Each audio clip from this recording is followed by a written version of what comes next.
Hello, I'm Sean Robinson from MIT Physics. I am so thrilled and honored to be receiving the Reichert Award from the American Physical Society for 2022.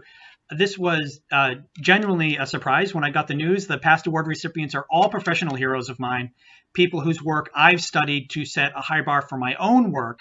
So to be acknowledged along with all those people who I admire so much is just wonderfully humbling.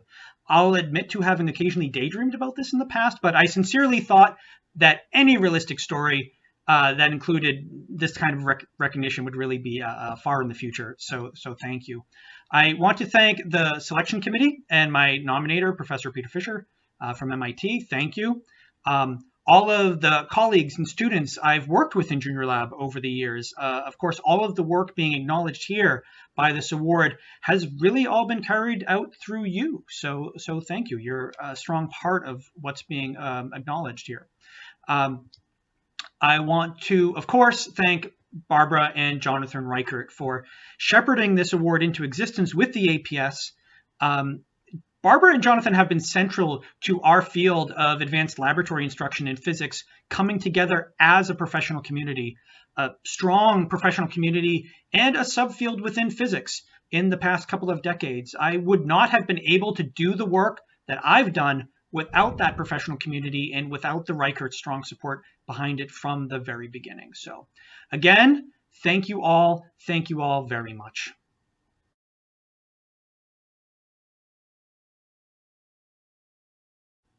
Hello, I'm Sean Robinson from MIT, where I'm a member of the academic staff and associate director of the Helena Foundation Physics Junior Lab. I am so excited to be giving this talk. It would be nice to be there in person with you, talking to you all in Chicago, but that's where we are. When I found out last fall that I'd been selected to receive the APS Reichert Award, I was really shocked. I did think at first that it was probably a mistake or that I was misreading the email because I think so highly of all the past recipients of the award that I frankly don't think of myself in that same category yet. I do good work. I'll get there. Advanced lab instruction is the subfield of physics that I've poured my career into. And like most scientists, I have a handful of people I consider my professional heroes.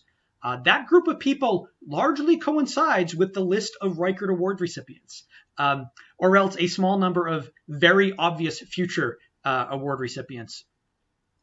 I have actually daydreamed that maybe someday I might be good enough at the work we love to do, that maybe I've done good enough and made enough contributions to the broad community of colleagues who do the same work that maybe they might think of my work the way that I think about theirs. But that was really just a nice daydream. So you can see why I was so shocked when it actually came true, when I heard that I'd been selected for the award. It really means so much to me, just to put it simply. When the Reichert Award was first given out in 2014 to the great Gabe Spalding, I was invited to give one of the talks in that session at the March meeting. I sincerely thought that giving that talk would probably be the coolest thing I'd get to do in my career. And today is even better. So thank you. I am going to talk about this subject here, somewhat generically titled Challenges and Opportunities in Physics Advanced Lab Instruction. That's the field for which the Reichert Award is given, so I thought it would be appropriate to give an overview of what I think of as where the field is and how it got here. I'll be making a number of unsubstantiated claims about physics and about teaching, but probably nothing too controversial for the audience who would be watching this talk. It is not too uncommon to use the occasion of an award talk to give a sort of professional autobiography, but I really don't think I've done enough yet to justify that. So that's not the talk I'm going to give. I'm going to talk about the field. But before I get to the talk, there are a few personal things that I need to say. I need to say a large number of thank yous. So I'm going to take a few minutes for that, if that's okay. First is the most important. thanks to my family, my wife and my children. I really do spend way too much time on campus and in the lab. And of course, that sacrifice of time is not just mine to give. We do our work as teachers and as scientists because it helps people. My family knows this, but I want to say it again. Their willingness to allow my time to be spent on this work is their contribution to helping so many more people. I know that they know that what we do is important, but no number of thank yous could ever be enough. So thank you, guys. I love you.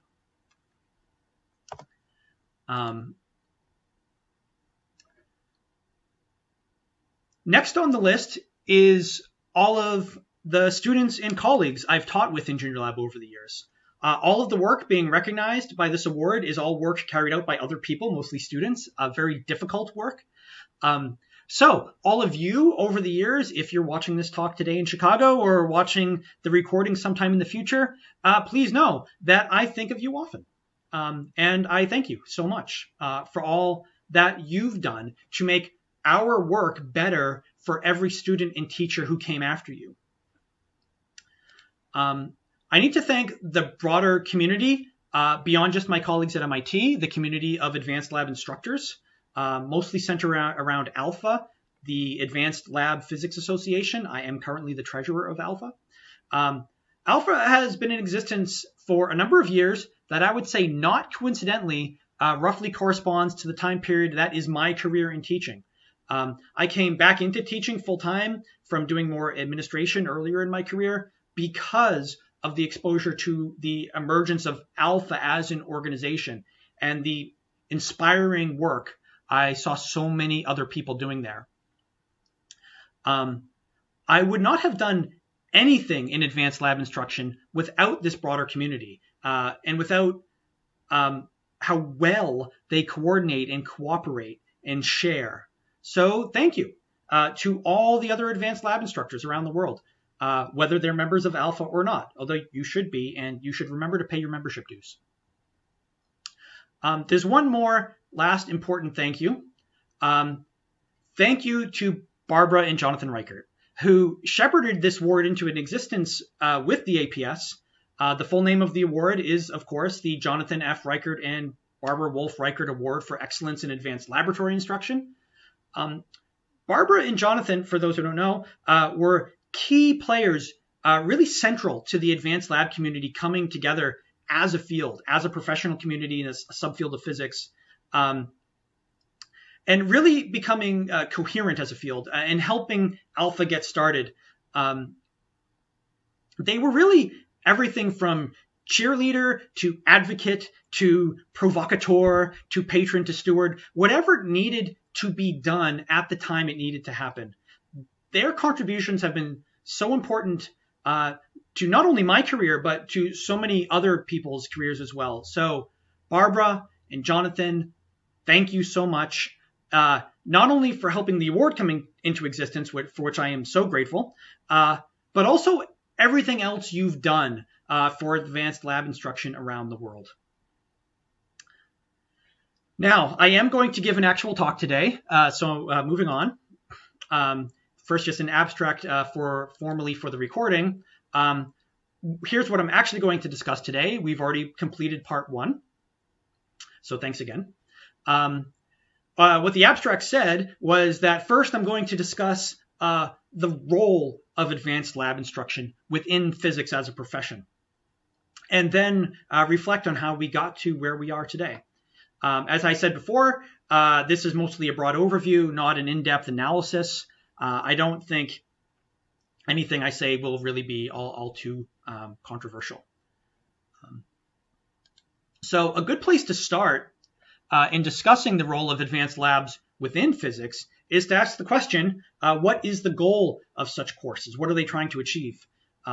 Whether you only took such a course once in your life, or whether you designed and taught such a course many, many times, you probably have some opinions on this question. Advanced lab courses tend to be the type of thing that leave people with opinions about the experience. So what do you think? What do you think? Here is an incomplete list of possibilities compiled from many conversations with colleagues and alumni, analyses of the literature and syllabi. Do you have a thought on what the fundamental goal of lab teaching is within a given physics curriculum at an institution? Or perhaps what is it that advanced lab teaching does well, even if it's not the goal? Take a few moments. Think, pair, share with your neighbor. I'll wait. Okay, not too much. So there's an obvious answer here. And the obvious answer is all of the above and then some. We don't need to pick just one thing here. These are big courses. They can support many goals. But some of these answers are better than others. The notion that just reproducing known results, that would be answer C here, has any educational value, that has a lot of trouble standing up to scrutiny, as it turns out. Answer A really is also not that big a deal for students who are already invested in the scientific program, upper level physics majors. You don't need to design an extra course just to meet that goal. Answer E, well, certainly you can learn a lot of physics from experimenting with the phenomena, yes, but specifically the notion that there is horizontal transfer happening between the students learning in a lecture environment and their learning of the same concept in a lab environment at a different time and place, that connection is pretty weak. And in fact, as I read the literature, I believe the evidence points to that horizontal transfer not happening at all, or at least being indistinguishable from the noise. Except for curricula that are very exquisitely planned and executed with that coordination in mind. It can work, but the generic lecture class with attached lab section doesn't appear to do much reinforcing of concepts between the two environments. That's not to say that answer E is wrong, but I argue that labs which have it as a goal are often a poor use of the student's precious lab time. But still, none of these answers are wrong. All of the answer, all of the above, is still valid. But I think that when you ask your alumni a semester later or decades later, what did they take away from the lab, if anything positive, if the course was successful? Or ask the same question of your long-term veteran instructors. I think that there is a best answer here, or at least there's a common theme that you'll hear, and it's this here.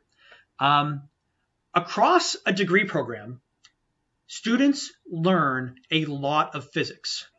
The lab is where they learn to be physicists. In some courses, they'll learn a lot about physics. In others, they'll learn how to do physics. Your advanced lab course is where you teach them to be physicists. Now, you need all three of those things in your degree program. You need to learn about physics, how to do physics. You need all of those things. Ideally, I would hope that all of them are happening to some degree in every physics class, at least those classes that are aimed at physics majors.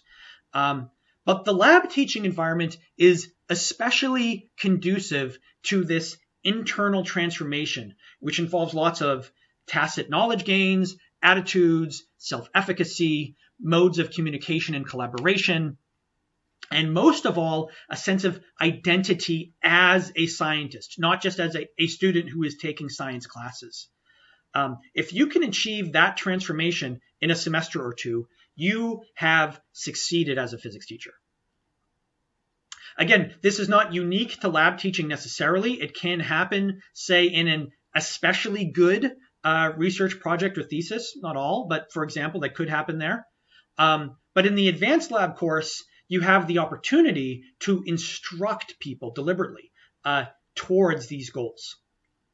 So don't get me wrong, in advanced lab, the student should also learn lots of experimental physics, knowledge, techniques, but my claim is that the highest learning goal that you can set for your class is the professional development of the student as a scientist. And it just so happens that the laboratory is an especially good medium for achieving that goal. The lab instructor is then much more like a coach with a mentoring role than one typically gets the opportunity to perform in a lecturing environment. So modeling of professional behavior in the lab, modes of thinking, modes of discourse, can be and should be just like that of colleagues. So your relationship is more junior colleague to senior colleague than that of student to teacher when you're teaching in the lab. So this kind of learning, that is learning to be a scientist, that is happening in the lab environment, whether you intended to or not. So this is the place where your young colleagues are born in the profession. That is the role of advanced lab teaching within the profession of physics. So you'd better be doing it with intention, not just something that happens in the lab, but something you intend to as a teacher.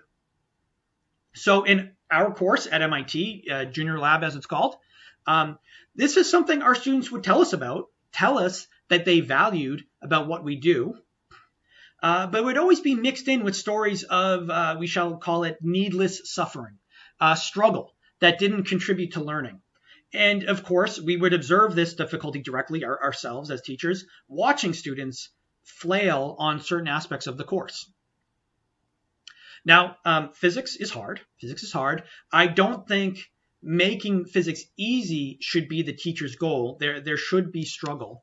But I'm a proponent of terminology borrowed, to the best of my knowledge, from our mathematics education friends, and that is the concept of productive struggle.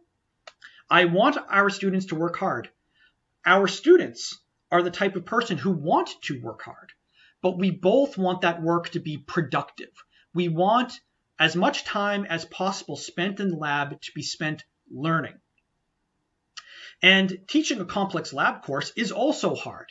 If your attention as a teacher is on some of these less important, by my argument, items, then it is unfortunately easy to write a syllabus and deliver a semester with a lot more work than learning and a lot more struggle than production.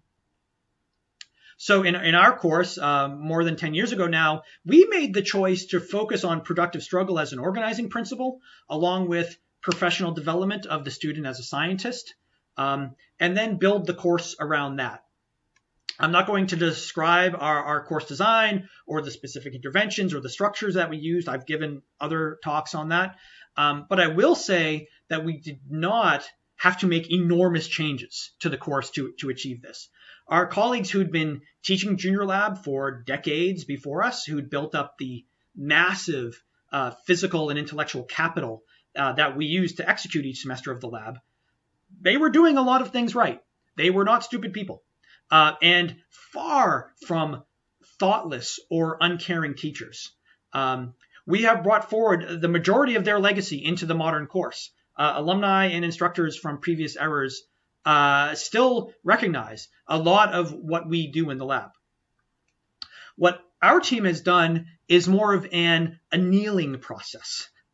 Put a lot of energy into the system and then carefully guide it back down to a more optimized high-performance state. Most of the material is retained. That was our curriculum design process. The advantage we have over our previous colleagues is, it's many of you. It's the advanced lab community in the US and around the world. And this brings me to part 3 of the talk. We are so much more in contact with each other than in the past. I have stolen so much good material from you all. Not so much necessarily experiments and apparatus. Like I said, my own predecessors at MIT were doing a good job.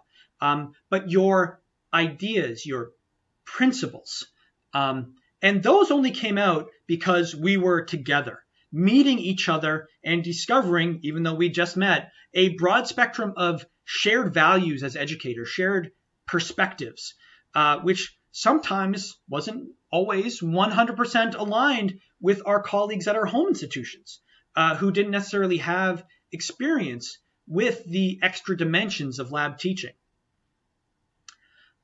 Alpha was founded in 2007. The first national conference dedicated to advanced lab instruction was 2009, and then every 3 years after that, modulo COVID. There was a 2010 Gordon conference, which I think in retrospect, its timing following right up on the 2009 conference was critical in keeping the attention of this community focused and coherent. Across the same time period, the AAPT Committee on Laboratories has been especially active.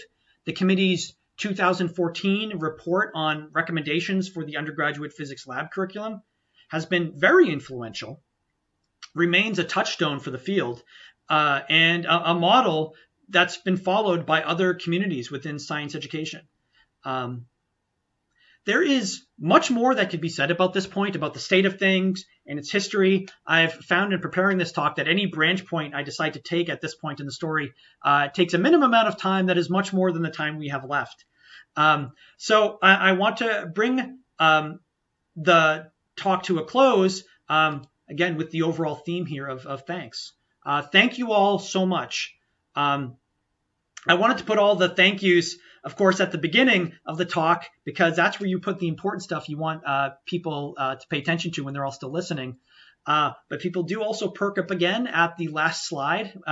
So thank you again to everyone. Thank you to my family. Thank you to my colleagues. Thank you to my students. Thank you to the Reicherts. Thank you to the selection committee of the APS for the Reichert Award and to my nominators. And thank you to everyone listening to this talk. Thank you very, very much.